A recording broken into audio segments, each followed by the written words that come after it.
Amém. Não é maravilha que o próprio Satanás se transfigura em quem? Anjo de luz. Aliás, foi dessa forma que ele buscou tentar enganar o Senhor Jesus Cristo, mas não conseguiu.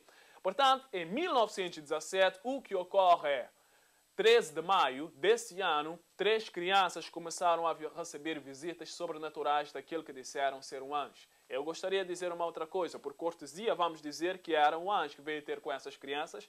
E mais tarde, neste mesmo anjo, disseram que tiveram a aparição da Maria. Eu sei, eu tenho a certeza que receberam a visita sobrenatural, mas eu não creio que era Maria, pessoal. Porque a Bíblia diz, primeiramente, que os mortos nada sabem. Mas isso é uma outra coisa para falarmos no outro dia. Simplesmente essas crianças tiveram essa visita. A 13 de maio começou tudo isso. E, aliás, essa aparição da Virgem Maria disse a essas crianças que a 13 de outubro desse mesmo ano, 1917, iria aparecer, iria fazer uma demonstração milagrosa, de maneira que todos pudessem acreditar no que as crianças estavam dizendo. A 13 de outubro de 1917, em Fátima, em Portugal, milhares de pessoas se juntaram. Nessa altura, como Portugal era um país comunista, ou seja, com os mesmos princípios do regime bolchevique, que estava dominado na União Soviética. Milhares de pessoas, aliás, cerca de 50 mil pessoas, já juntaram-se, alguns dizem que era mais, e estava chovendo nesse dia. A chuva estava caindo torrencialmente e, de repente, a chuva parou. O sol apareceu. E você sabe o que aconteceu? O sol começou a dançar no espaço. E de repente o sol começou a transformar-se em várias cores. Transformava-se azul, tudo transformava-se azul ao redor. Transformava-se vermelho e ia mudando-se de cor, mudando-se de cor. E de repente começou a expandir-se e parecia que ia atingir a Terra. E essas milhares de pessoas, observando isso, começaram a fugir. Muitos começaram a cair na lama mesmo, estavam todos molhados. Mas de repente ouviram esse vento soprando forte, mas as folhas das árvores não se mexiam. E de repente levantaram-se e estavam completamente secas, como se não havia chovido, como se não haviam molhadas. Isso era o milagre de Fátima, com vários outros detalhes que eu não mencionei. Mas isso era algo sobrenatural e os jornais comunistas dessa altura tiveram mesmo que escrever essas informações porque era algo que não poderiam negar. Um evento sobrenatural teve lugar. Agora, de que fonte procedia? Isso é um facto. E o que ocorre é esses 3 segredos, essas crianças, 3 crianças receberam 3 segredos. E esses segredos resumiam que o Papa que viesse a seguir teria que juntar todos os bispos da Europa e dedicar a União Soviética a Maria. E o Papa que veio a seguir, quando leu os segredos no Vaticano, porque exigia certas coisas, e esse Papa disse, eu não sou esse que deve cumprir esse trabalho. O Papa seguinte vinha, lia os segredos, não, isso não se aplica a mim. E mais tarde chegamos no momento em que João Paulo II torna-se Papa. Ele tornou-se Papa, acredito, em 1978, e ele, ao ler estes segredos, disse, isso não se aplica no meu caso, não sou eu quem deve fazer esse trabalho. E isso dizia que se acaso dedicasse a União Soviética a Maria, entraríamos no próximo milénio em paz. E há outras, várias coisas envolvidas nisso que eu não tenho tempo para dizer agora. E o que ocorre é, em 1981, poucos anos depois que o Papa João Paulo II tornou-se o Papa, a 13 de maio, no mesmo dia em que as crianças em 1917 começaram a receber visitas sobrenaturais. 13 de maio de 1981, o Papa estava em Roma, no Vaticano, e foi baleado quando estava no público, em que todos estavam ali na Basílica de São Pedro. Ele foi baleado, mas ele poderia ser mortalmente baleado, porque esse homem, mais tarde ficou claro que esse homem que baleou o Papa foi contratado pelos socialistas, portanto, pelo regime comunista, para procurar matá-lo. E o Papa havia abaixado para atender uma criança que tinha uma imagem da Maria de Fátima e, quando abaixou-se, a bala não apanhou tão mortalmente. E ele acreditou que foi a Maria de Fátima que o salvou. Ele foi para o hospital e disse que teve toda a visão de Fátima, viu tudo o que havia ocorrido em 1917 e ele acreditou que ele era esse Papa que deveria cumprir o propósito da Maria, dedicar à União Soviética, ou melhor, o objetivo era desfazer a União Soviética. Nesse mesmo ano, em 1981, adivinha quem é que também foi baleado? Ronald Reagan. E tinham algo em comum, portanto, entre ele e o Papa, mas Ronald Reagan começou a ver no Papa alguém que poderia ajudá-lo a desfazer um inimigo comum, a União Soviética. E o Papa tinha o mesmo propósito. O comunismo estava atormentando o catolicismo. E o que ocorre é o Papa e o Ronald Reagan da América juntaram-se e fizeram com que a União Soviética caiu. Isso não é a minha opinião. Isso é o que ocorre. Aliás, todos sabem isso. Há livros escritos em que o próprio Papa deu todas essas informações em entrevistas, dizendo, e o mesmo Ronald Reagan, porque o que o Reagan fazia, utilizavam as fotos de satélites aqui nos Estados Unidos da América, das estratégias militares na União Soviética, enviavam essas fotos, havia um agente secreto que ia para Roma, levava essas fotos e essas informações para o Papa examinava essas informações e depois enviava essas informações para os países da União Soviética e por essa altura já estava desenvolvendo um movimento solidarista em que estavam procurando fazer revolução contra o comunismo. E essas informações que o Papa enviava ajudavam-os bastante. E mais tarde, em 1989, fizeram a revolução dos solidaristas e a União Soviética caiu.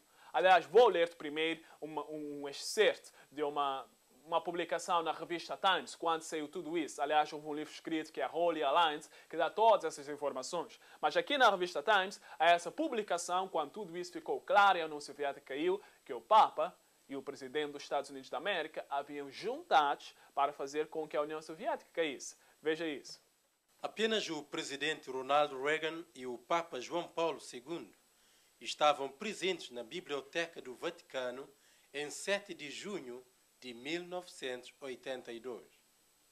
Foi a primeira vez que os dois se encontraram e conversaram por 50 minutos. Nessa reunião, Reagan e o Papa concordaram em levar avante uma campanha clandestina para apressar a dissolução do Império Comunista, declarou Richard Allen, primeiro conselheiro da Segurança Nacional do Reagan. Esta foi uma das maiores alianças secretas de todos os tempos. Revista Times, Holy Alliance, 24 de fevereiro de 1992.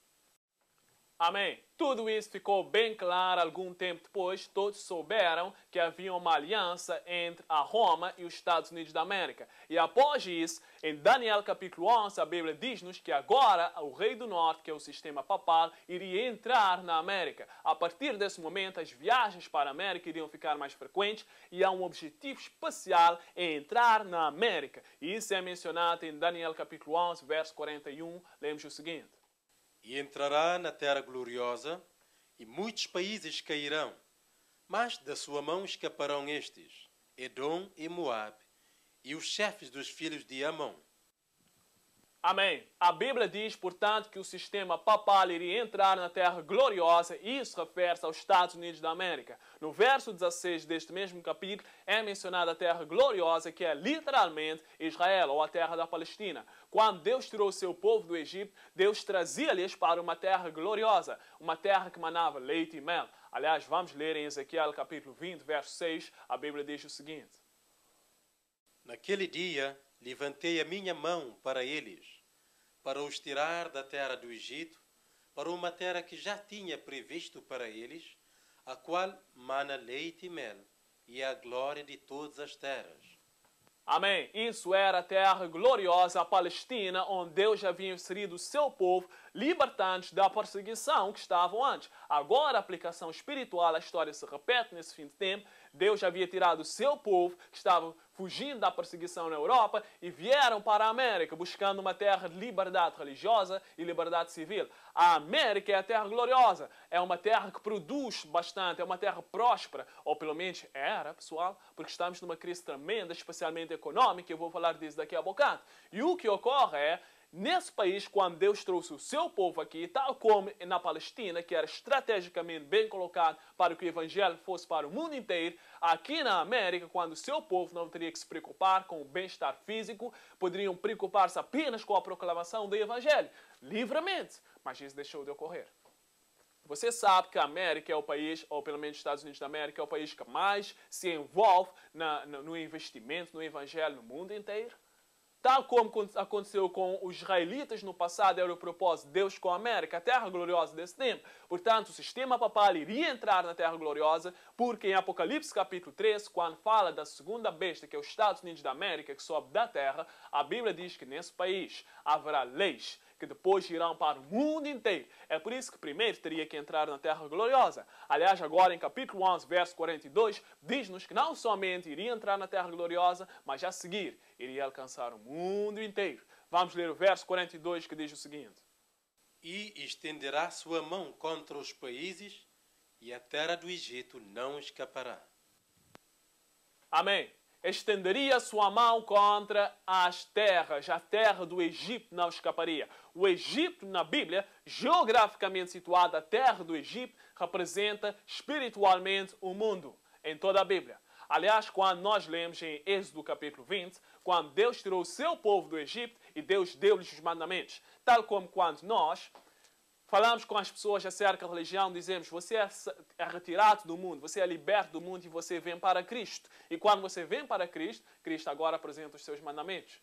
E você vê, quando Deus deu os mandamentos para os israelitas naquela altura, não eram somente para os israelitas, os judeus, certo? Era para aqueles do mundo inteiro que viessem a aceitar Jesus Cristo. Porque quando a Bíblia diz, não matarás, não adulterarás, não roubarás, isso não é apenas para os israelitas, certo? Isso é para todo mundo.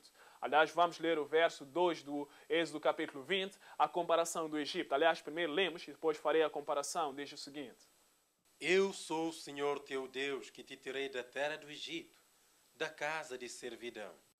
Amém. Tenha em consideração isso. O Egito representa a terra da servidão, a casa da servidão, onde o povo de Deus estava escravo. No mundo nós estamos escravos do pecado, nós vamos para Cristo porque fomos libertos. Aliás, em Gálatas capítulo 4, verso 3, Paulo faz essa comparação da servidão em que estamos no mundo. Lemos o seguinte: Assim também nós, quando éramos meninos, estávamos reduzidos à servidão debaixo dos primeiros rudimentos do mundo.